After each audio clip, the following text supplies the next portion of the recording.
Please welcome to the stage CMO Asana, Shannon Duffy. Happy Tuesday. Gotta come get my clicker. All right. So let's talk about AI, marketing, and demand gen. So as I was putting this presentation together, I was reflecting on my career and marketing and how many things that I've seen change. But one thing has remained constant. If you're in marketing, you have been trying pretty much your entire career for the Holy Grail. And that is how to drive hyper-personalization at scale.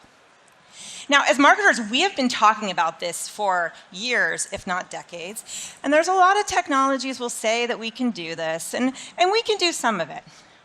But when I think about AI and I think about the power that it gives us as marketers, being able to finally drive this personalization at massive scale is something we're going to be able to do. Now, I want to be clear. We can't necessarily do it just yet. But by implementing marketing into our teams, into our programs, we're going to get that much closer.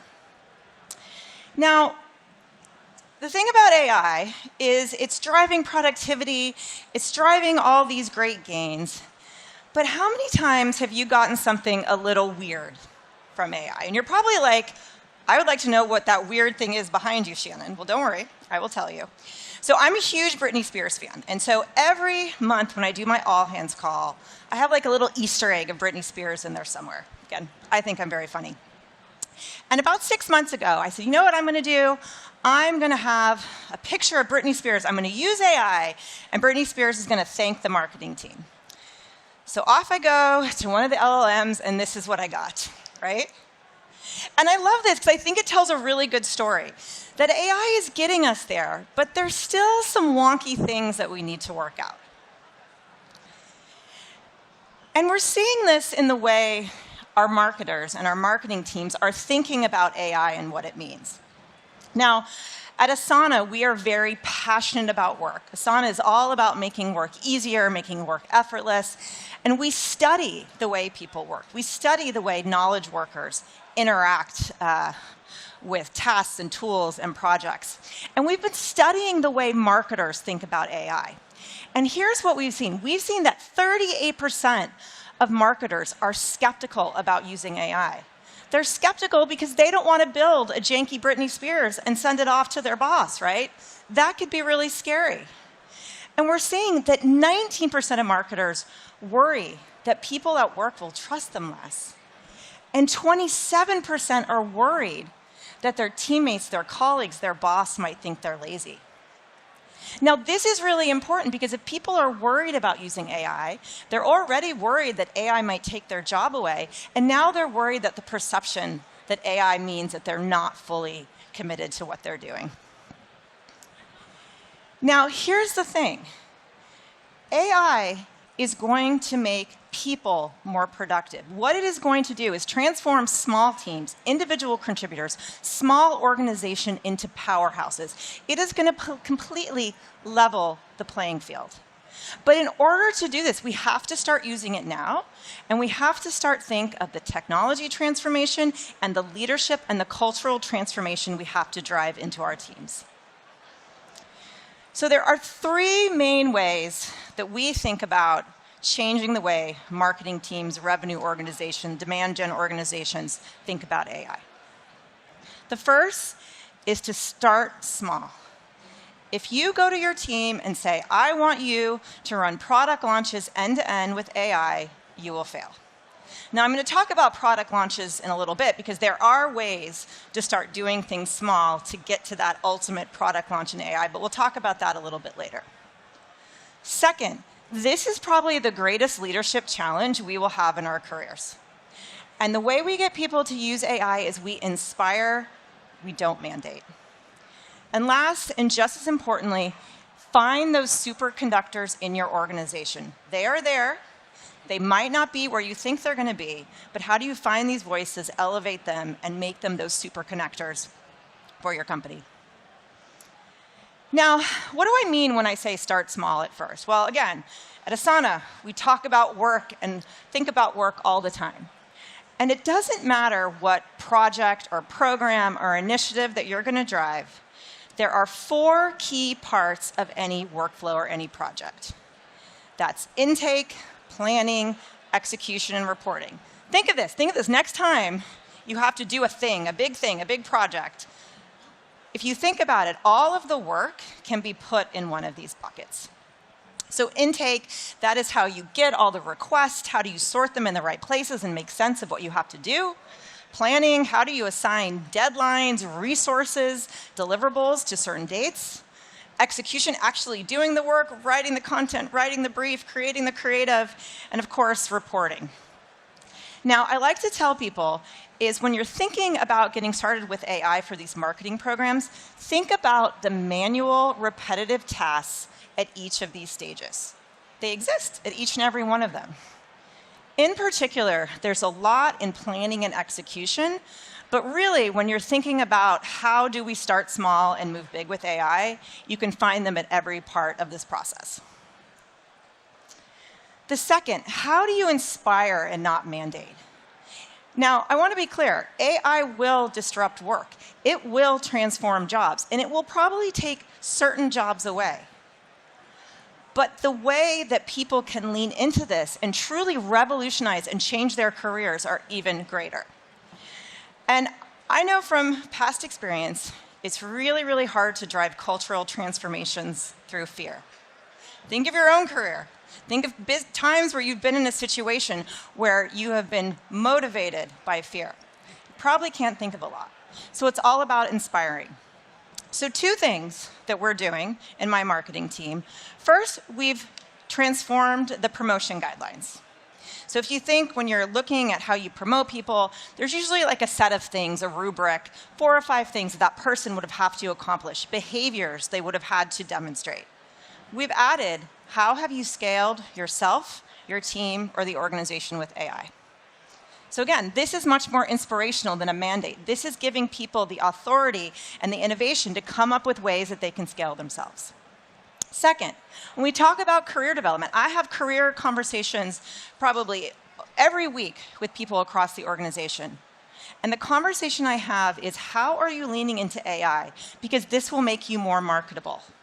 Right? This isn't going to take your job away. This isn't going to remove your job. The conversation you need to be thinking about is in 2 years, 3 years, 5 years, when you're sitting across a hiring manager or whatever company it is, how are you telling your story of how you transform the way you work, your department works, your company works with AI? And this is so important. It's so important that we inspire and we get our teams using AI. Again, Work Innovation Lab research done with Anthropic. And we've seen when marketers use AI monthly, they're 41% more effective. When they use it weekly, they are 75% more effective. And those that use it daily are 93% more effective. Now imagine if you could inspire your teams to use AI daily, and your team is almost double as effective and impactful as they are today. These are some real numbers. And then lastly, how do you find your super connectors? These people that are deep in your organization that are using AI to transform and to solve real business challenges specific and unique to your business. Now, we studied these and we found that they have a lot of things in common. First and foremost, they work cross-functionally, those people that touch a lot of teams. Second, they aren't necessarily early adopters. Now, they might be. They might be early adopters of AI, but more likely, they are people that have a problem and they create a workflow that other people use. We've also seen from our research that when you have somebody in your organization create a real workflow, again, specific to their needs and your business, it's 95% more likely to get picked up by the rest of people in your organization. And so when you think of that flywheel effect, like how do we get our whole organization using AI every day, these super connectors coming up with these real workflows is a key way to do it. Now, this is my favorite slide in the presentation. These are not AI-generated people. These are actual Asana employees, and these are 2 of our super connectors. The first is Steph. Steph is on our content team. And when we were creating our marketing plan at the beginning of this year, we said, okay, we have 3 ICPs across 6 different verticals. We're going to need content, blogs, articles, all the things for all those ICPs. Our content team is 5 people. So she said to herself, okay, I got to figure it out. And what she created was an AI editorial assistant. And she started small. She started with planning. She started with some content generation. And now she uses it for planning, for the creation, for the scheduling, for the delegation of things to get posted to the web team. Things that took her weeks now take her hours. And she's able to scale herself across many different profiles and many different verticals. Again, getting less closer to that personalization at scale. This guy right here, this guy is close to my heart. This is Ethan. Ethan was an SDR. Right? You know, Ethan's starting his career. He's on the phones. He's getting all the leads come in from marketing. And he said to himself, there has to be a better way. No one asked him to. He decided, you know what, I'm going to get in and see if I can use AI to really customize and personalize, again, going back to that personalization at scale, the communication I send via email through prospects that are coming in. Just by himself. He was so successful. We were looking at the numbers. We're like, what is this guy doing that the rest of them aren't? It was incredible. And so we said, all right, Ethan, now you get to train the rest of the SDR team. And then he was so good at it, we said, you know what, Ethan, we're elevating you. No more SDR land for you. You are one of our chief AI evangelists. And now he's working on things with our CRO on forecasting. Now, I don't know if the people out here you know how hard forecasting is for CFOs and looking at deal cycles and historical data and you know how many touches and all the things. And he's revolutionized the way we are forecasting, all just been coming from an SDR who is looking to do his job in a better place.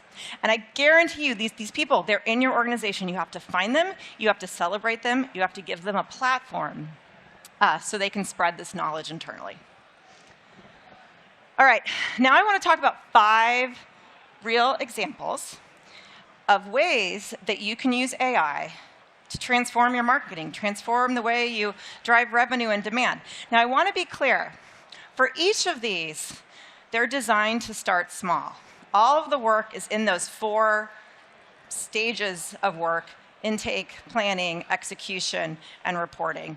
And you can use AI to automate any parts of these steps, right? So I'm going to give you a couple examples. But again, my advice is, if you implement some of these, start small and then build from there. So let's talk about campaign and project management. So if you are in marketing, I bet you have launched a campaign.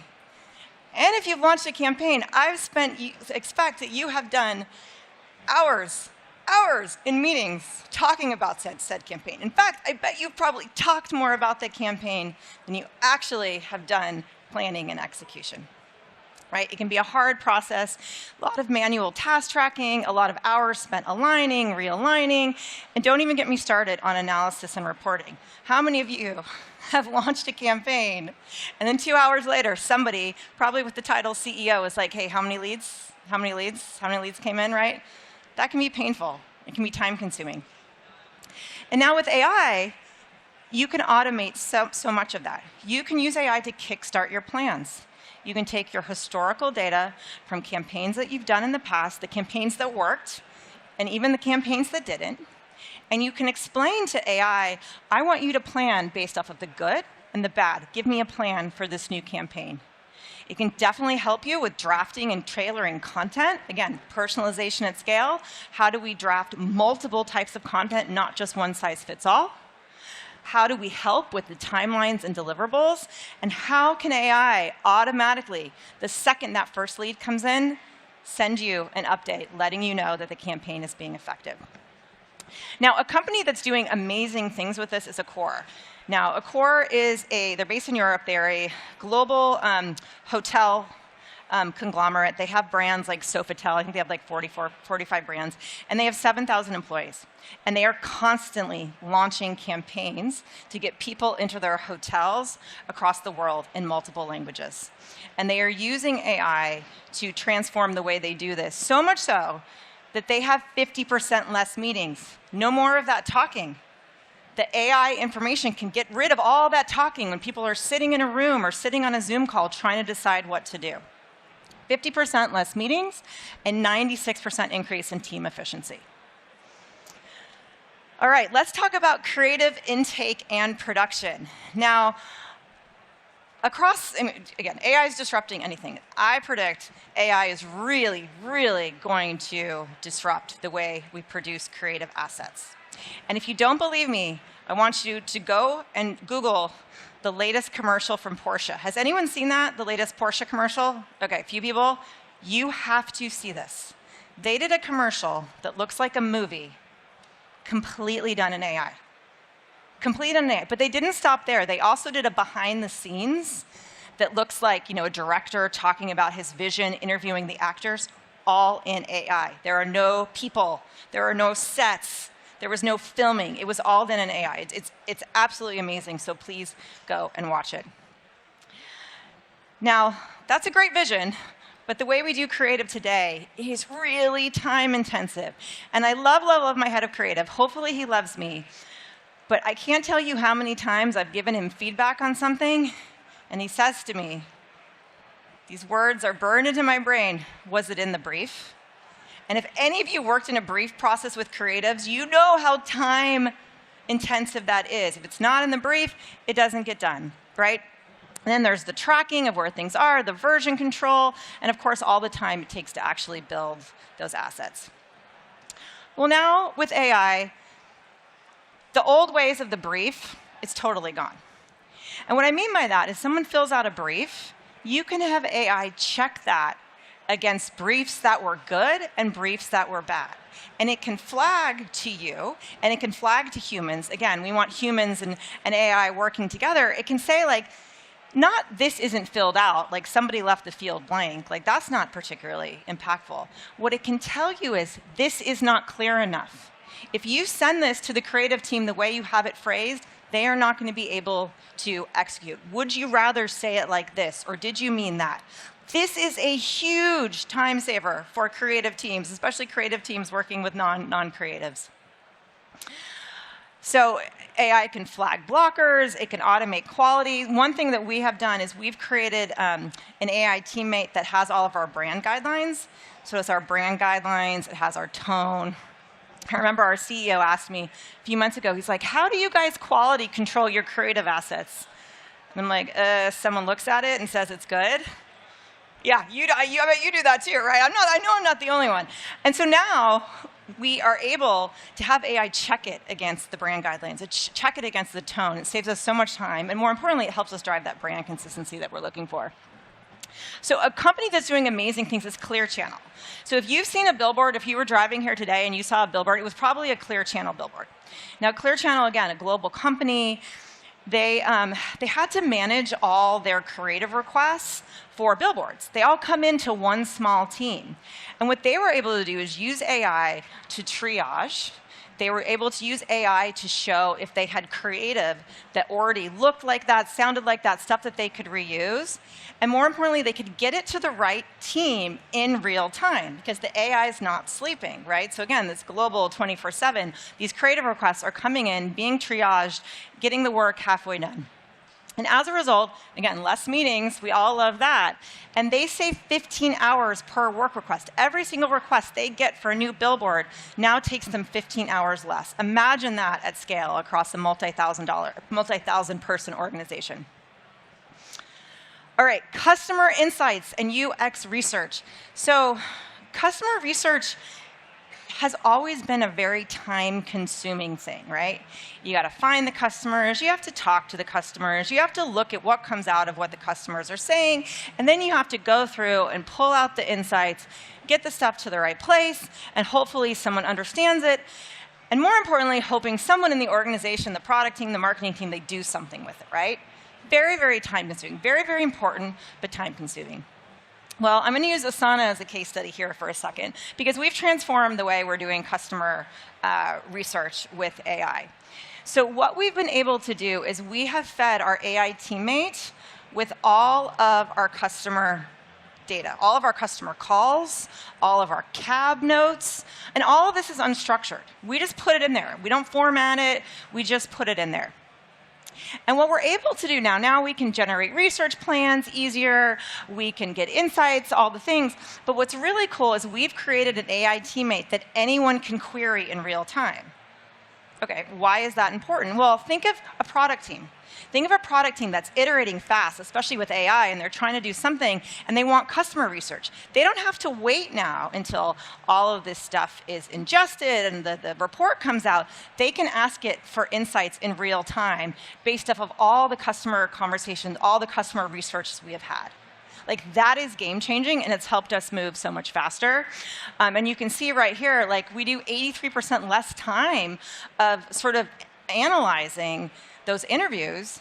Our AI teammate does it for us, and we're able to actually act on it. All right, product launches. Now, a little bit about me. We're getting to know each other so well. You know I love Britney Spears. What I will also tell you is I spent 12 years in product marketing at Salesforce. And so I have launched many products, and yes, I still have trauma from it. Product launches are hard, and if you don't think they're hard, please tell me later why they're not hard. And they're hard for a couple of reasons. One, because things change so fast.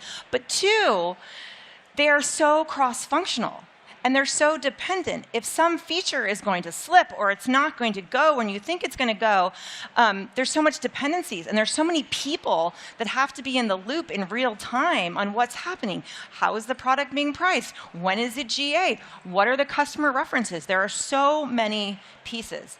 And again, as someone who launched many, many products, the hours of meetings and aligning and email and having to check and make sure that everyone was aligned.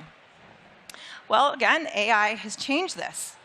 And what I love about this is we are now able to build these cross-functional plans easier.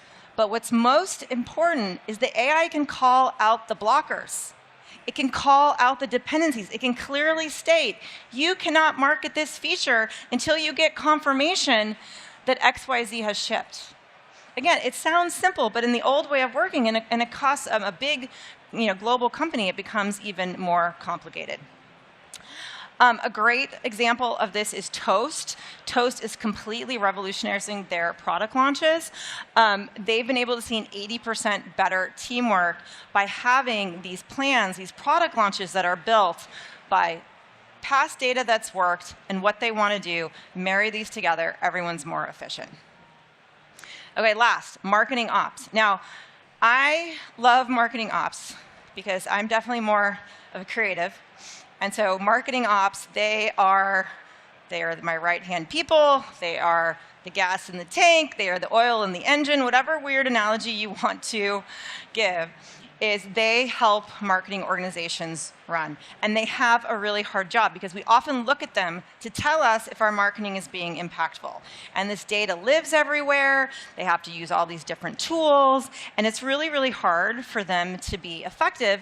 And that's even worse if you're dealing with a marketing ops team that has to be HIPAA or has regulations. So AI is transforming marketing ops. It's making them more effective so we can be more effective. It's helping create that single source of truth, similar to the customer example, where how do you put your data all in one place, and how are you able to easily query it to get those insights in real time? Another thing is optimizing A/B testing. I mean, the old way of A/B testing is a lot of people sitting in a room being like, we should test that, right? Now AI can give much more granular, much more insightful things to test. And the thing I love the most is this predicting emerging trends. Where are we red? What are the corners we can't see around? How are you looking at the context from the past with the information we have today, with what we want to accomplish in the future? How are you getting these all together so we know what we need to focus on? A great, great example of this is Children's Health. Children's Health is an amazing organization.